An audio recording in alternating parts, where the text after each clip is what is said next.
opted out of the industrial agriculture way back in the 70s. I quit cold turkey. That has an enormous effect on the cows. If you put poison on your land, it's like putting poison into your cows.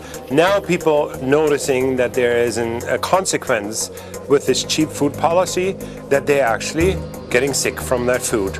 And then they're discovering, by going back to the unprocessed, to the natural food, that this is actually helping them.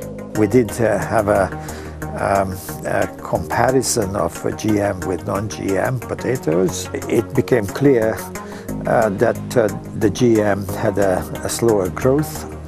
It had problems with internal development of its organs, and it certainly knocked out the immune system. And if we were really truthfully honest and we went back, we would see that the biggest part of this problem starts with our soils, works its way through the plants, and finally into our animals, and then ultimately into us as human beings. Food sovereignty means nothing else than that people can in fact decide what they put in their body in any form they want to, without interference from the government. And that is food sovereignty, but it's also food security and food safety. And I've always maintained that the farmer has far more responsibility to the health of a society than any drug company or medical doctor will ever have.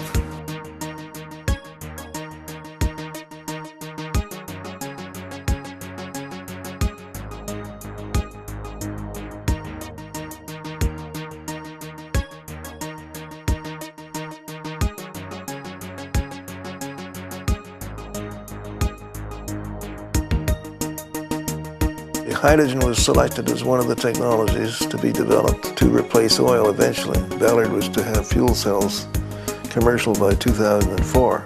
We were racing to have our hydrogen fueling stations ready by that time, and we did. The Toyota Prius runs on gasoline, could run very nicely on hydrogen. It'd be a hybrid electric car, and that should be on the road now. There's enough off-peak capacity to fuel most of the U.S. automobile fleet. It's given me hope that maybe hydrogen is really going to happen. There are many alternative fuels. Why did General Motors have an electric car and then take it off the market? Well, because somebody with a lot of money said, we'll make it worthwhile for you not to do it.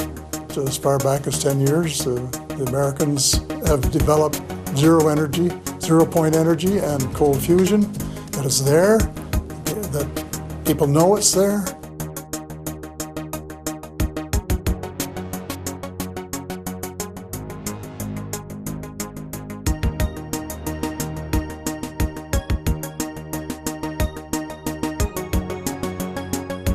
The primary impedance to understanding a great deal about cancer is that the medical model is stuck. It's stuck with a given paradigm. And it's only since the modern allopathic medicine started growing and drugs started happening that the other stuff was basically suppressed, I think is the right word.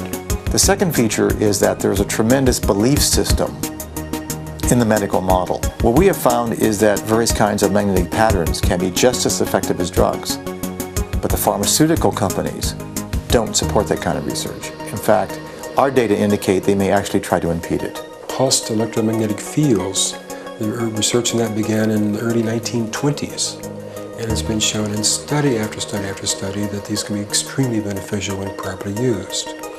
And the lack of availability of those things, I think, has been, well, as far as I'm concerned, it's just downright criminal. Because these things can be very helpful. They're not drugs, they're not big profit makers, and yet they can have dramatic benefits for people.